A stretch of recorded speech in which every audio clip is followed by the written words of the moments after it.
Hey, what's going on, guys? I am your host, Dilly of Panic Gaming.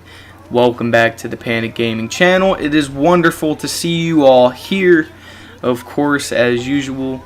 It's been a while since I've uploaded because me and Trey had been on vacation. We did make a How Real or For Honor Executions Vikings episode 2, I think it was, of that series. Yeah, the Vikings episode. So, yeah, that's there. So if you haven't seen it already, go ahead and give that a watch. So yeah, we've been on vacation. We haven't been really able to upload here recently.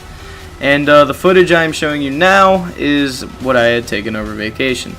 Now this is post hitting rep 50. Okay, so this is like a match or two after I hit rep 50 with KENSEI. Most of you know that I've always been a pretty high level with KENSEI. And I've always tried my best to be good with KENSEI. I mean, I'm sure I'm not the best. I'm sure I'm not, you know, up in the elites, but I do think I'm good with KENSEI. I do think I can hold my own with KENSEI, and I've enjoyed the ride. So what I'm going to do today is I'm going to talk about KENSEI and why I chose him, and you know, the road that was presented to me when I picked up KENSEI. So, me first finding out about the KENSEI, the Sword Saint, the Vanguard for the Samurai, was when I had watched the E3 trailer to For Honor, and I was like, oh, this game looks amazing, you know, and I started looking up concept art. I started looking up art from that Ubisoft had put out to help advertise this game, help get people excited. Well, when I found out, oh, there's going to be Knights, Vikings, and Samurai, I got excited because there was a bunch of Knight games. There was games like Dark Souls and stuff like that. And then there was, you know, games like Skyrim that kind of reminded me of like a Viking style kind of thing. There was all these different games that were always about, you know, medieval Europe. None really, honestly, about Japan like that. You know, there were some, and they just weren't, you know, they weren't the samurai kind of style. You know, there was never really a good samurai story, or if there was, it wasn't mainstream. It wasn't like made by a humongous company. So, you know, finding out about For Honor and that they were having a samurai faction was kind of a godsend. I had always admired the culture of Japan. I've always thought it was cool. I've always liked, you know, swords and all that other kind of stuff. You know, classic stuff, you know, growing up in a time where most people didn't have cell phones and stuff like that, and if you did, you were considered like a fucking boss, some shit like that. You know, early 2000s, okay? Early 2000s. You know, the kind of stuff I took interested in was movies like The Lord of the Rings and stuff like that, you know, sword combat. I loved that kind of stuff. And, you know, younger me probably would have chose to be a knight hero. But I was taking interest in the samurai, and the only reason I was doing that is because leading up to playing For Honor, I was into Assassin's Creed, and I've always wanted to see an Assassin's Creed in Japan. I feel like that would be a really cool setting, and hopefully it comes sometime soon, maybe, fingers crossed. Odyssey kind of disappointed me. I'll probably still play Odyssey. I mean, I'm sure it'll be good, but I would have loved to see an Assassin's Creed in Japan, maybe in the Sengoku period, which the Sengoku period was a period of civil war in Japan. History geek alert. No, I am very, very, very good with historical shit. I know a lot about history. I've been to, like, I think it was like 2 history Bs overall. The regional and state, and then I got stopped at the state because I'm not that smart. But anyway, so yeah, I've always had an interest in warriors such as knights and samurai and ninjas and Vikings and all. I've always been interested in that kind of stuff. It's just, you know, how I grew up, what I've liked, you know, that kind of Shazam. So when I was 13 years old, I had purchased my first sword. Now this sword was what I thought to be the coolest thing that this store had, and it was a blue katana. and it was a Musashi. I think they told me it was. I can't remember. It was sharp. It wasn't, no mall katana. It wasn't something, not sharp. It was 1060 carbon steel. I know that. So it was real steel. It wasn't stainless steel. So it was a good sword. It was okay. I paid $100 for it, and it was good decoration. I beat it up a little bit. I just damaged the shit out of that sword, honestly. So at that point, I had a katana, and I was like, okay, well, if I have a katana, I'm gonna go ahead and I'm gonna milk this whole katana thing. I'm gonna milk everything about this, because growing up, there was always movies about knights. There was always movies about, all this different shit, medieval Europe, all that kind of stuff. But there was never really a movie, except for maybe The Last Samurai, or movies from the 1960s about samurai. There was never really like a solid motion picture film. There was, except for maybe The Last Samurai, like I said. 47 Ronin I really don't count, because it's not like, the most historically accurate thing. Okay, but me, I'm a history buff, okay? Why do you think Assassin's Creed is one of my favorite kinds of games? Because it's so historical. I look for accuracies, which is why in For Honor it kind of pisses me off how the samurai have wooden armor instead of iron, because samurai really did have iron plating.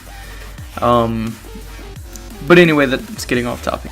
So there was never really any historical movies on samurai like that, and I really wanted to see something like that. I really was interested in samurai, especially after getting a katana. So I did my own little bit of research at the time. This is when, I grew up early 2000s, so it was like no cell phones. And then when I purchased my sword when I was 13, there was cell phones, but they weren't, extravagant $1,000 pieces of equipment. They weren't iPhone X's. They were like, I don't know if you guys remember it, but like the Droid Razor, kinda. It's hard to describe. So it was like that, and I did my research through there about the samurai, and it interested me. It caught my attention, because the whole ideal of death before dishonor, and the great swordsman of Japan who could dual wield a wakizashi and a katana and still kick ass. This is all at the same time of me having a katana, so I was like, yo, I'm getting interested in this. So one day, I decided I'm going to look up samurai games. And I remember seeing Neo, I remember seeing a couple of these games, but there was one that hadn't been released yet, and it was called For Honor. And this game had a knight, Viking, and samurai on the cover. So when I saw it, I got excited, because it was like, oh, it's the best of all three worlds. This is insane, this is huge. So I remember going on YouTube and I watched the E3 trailer. Lost my fucking mind. I absolutely got excited for this game. I freaking just, died. Alright? Because this game was like, it got me excited. So fucking excited that I was ready to buy it the day it came out. So I look up a few more things of concept art, and I figured out that there was going to be 4 characters in the 3 factions, Knights, Vikings, and Samurai. And one that called to me in particular was the KENSEI. Now, the KENSEI was a samurai warrior who wore a coat, a sun coat, if we're looking for particular accuracies, and used a nodachi. That is what I thought badass was. I was like, dude, this guy's gonna be fucking awesome. He's gonna walk around the battlefield with that big ass fucking sword, and he's gonna want to slay. Okay, he's not gonna care. Oh yeah, and I'd like to apologize for playing female warden in this match. It should be KENSEI gameplay, but I guess I kind of got distracted. So we're just gonna let it roll. I probably am going to suck ass because I haven't played warden forever, but I don't remember recording this part. But so yeah, I saw the KENSEI and I was like, dude, that's a big ass fucking sword. That looks amazing. So I remember it was in think it was like in 2016 when I first found out about For Honor. It was like September 2016. And I remember hearing the release date was going to be on Valentine's Day of 2017, so I was like, fuck, we got a long way to go. Well, that Christmas, I pre-ordered For Honor, and I pre-ordered the Gold Edition. So, I had it all set. I was ready to play. Everything was exciting. And then, in 2017, of course, the game came out. And before the game came out, there was an open beta test. And I remember the character I only played was KENSEI. I played a couple other characters. I remember playing Warden just a tad. But, KENSEI was the character I played for the 3 days that open beta was open. I played KENSEI literally all day and all night these 3 days. And then I decided that when this game comes out, I am going to main KENSEI. So I started off when the game came out, and I played KENSEI for Season 1, Season 2, Season 3, Season 4, and then in Season 5 I had a slump. Okay, now the slump is that I don't feel like KENSEI is my main anymore. I got bored with him because I wasn't getting anything new. So I played Warden for a little bit, and I played Berserker, and for a very short time I played Shaman. Don't judge me. And then I kind of moved around the board a little bit to try to see what my options were. And all in all, it came back to me playing KENSEI. I wanted to play as a samurai who used a sword and was a badass. Fuck Orochi. No, there wasn't nothing wrong with Orochi at the time. I didn't like Orochi because I don't know, his moveset turns me off. It does. I don't like the excessive use of light attacks. If you do, that's you, but me being me, I don't like that. I like, being able to execute my enemies. So I went back to KENSEI, and I played KENSEI, and now I'm here. It was a long road to Rep 50 from Rep 40. It seemed like forever, but I'm here now. I'm ready to be a part of the quote-unquote elite. There will be Rep 50 KENSEI gameplay. There will be Rep 50 KENSEI duels. There will be a Rep 50 KENSEI montage. We just need to get the specific music for it. Yeah, that's really all I have to say on KENSEI, man. It's been one hell of a ride. I really appreciate you guys being there to watch that ride. It was an amazing time. I really enjoyed it. Other than that, that's basically it. It was a great ride. The road of KENSEI is not over because I will be playing him as, my full main. People I will be playing on the side, though, because, now that I'm not getting anything new, I will be playing people on the side. I will be playing Lawbringer a little bit, probably Lawbringer the most. I did play Nobushi till Rep 5. I got a mask outfit with her, too. I'll play with her in a little bit on the side. Obviously, when the Woolin come out, I'll be playing them. That's a given. The Nushia character, the character that uses the hook blades, that is what excites me.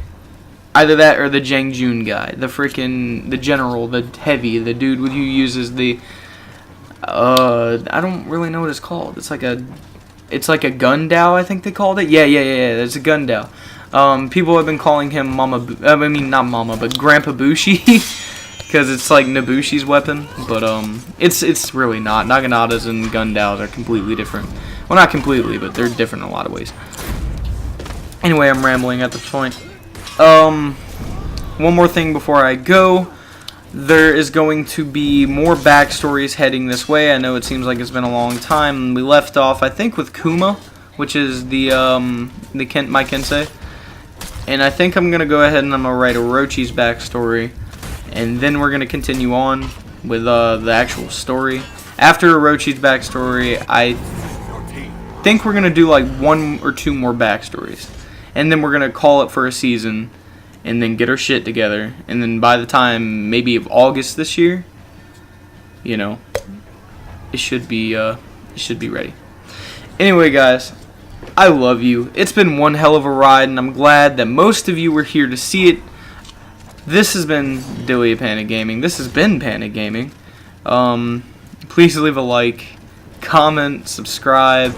You guys are amazing.